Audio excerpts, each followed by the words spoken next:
without calling the names of two major leaders Yes. on the scene today, all over television, and everybody know them. When they saw me with him, they tried to get him not to have me. Yes. This is how evil pastors are. This is how, let me tell you what I'm fighting in America right now.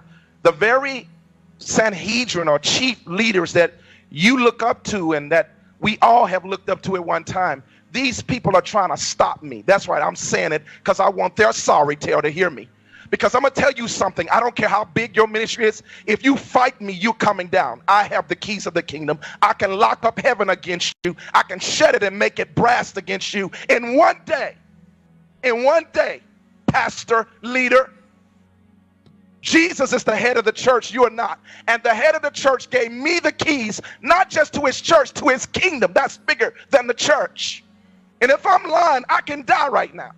You can't say what I say because he didn't give it to you. But right after I was on this program, two major American leaders, some of the two biggest ministries in this country, tried to call him, because you got to understand how huge he is over there, and they've been on his platform. They do not want me to go. And they've tried to hinder. And I'm telling you what I'm up against. These leaders in America are wicked. I'm telling you, if Jesus was on the earth today, they would reject him. I don't care what they say. They say, oh, we wouldn't do what the Jews would do. Yes, you would.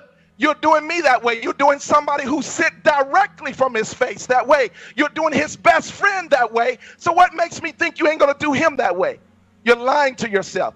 You know, the Pharisees said the same thing. They said, Jesus said to them, you say, oh, we wouldn't do what our fathers did, how they killed the prophets. But Jesus says, fulfill you up the measure of your fathers. You trying to kill me right now.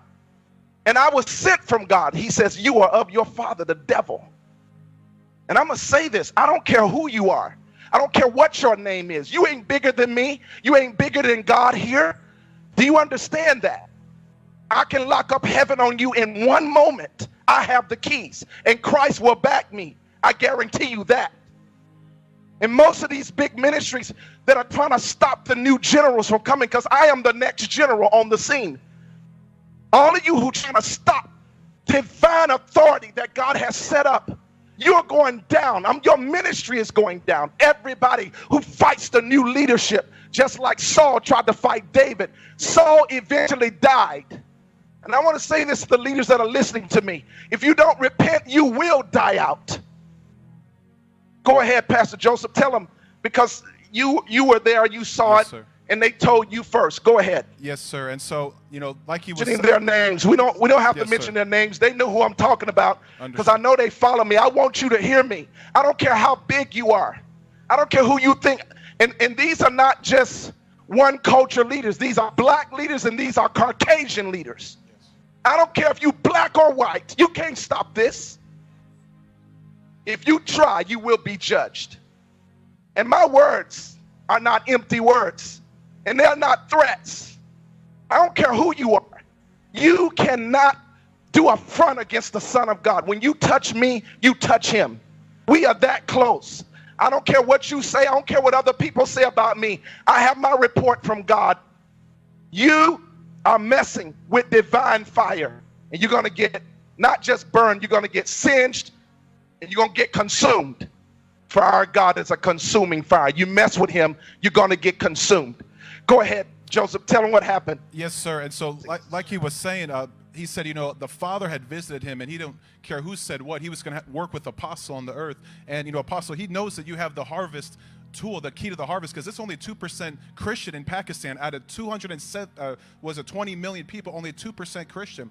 So he was praying for an answer of what to do, and for a long time he was praying to get connected with you, Apostle. And through divine relationships, you know, Apostle got on the program. He, you know, made it happen. The pastor had him on his TV program, and it went all over the world. And right after that, he said he started to get phone calls from these leaders that Apostle just mentioned, telling them not to work with him, don't have him on the TV program, don't do crusades with them. And he rebuked them. He rebuked them and said, no. He said, the Father told me.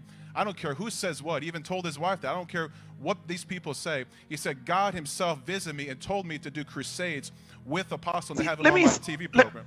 Let me say this. You see, if I was a darn shyster or charlatan, why would God be appearing to people? You understand? If I mention the names of just two of these people, your mouth will drop open because they have influence all around the world.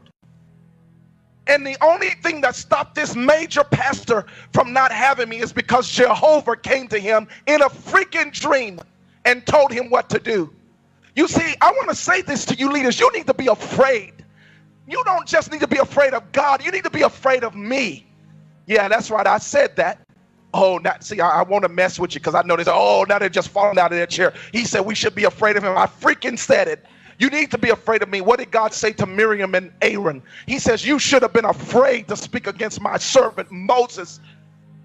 He didn't say you should have been afraid of me. He says you should have been afraid to speak against Moses. I'm the Moses of this generation, not you. I don't care how big you think your ministry is. You don't have the divine power and the authority I've been given. God ain't working with you like this. You may be a prophet, you may be an apostle, you may have a big TV ministry, but God ain't with you like this.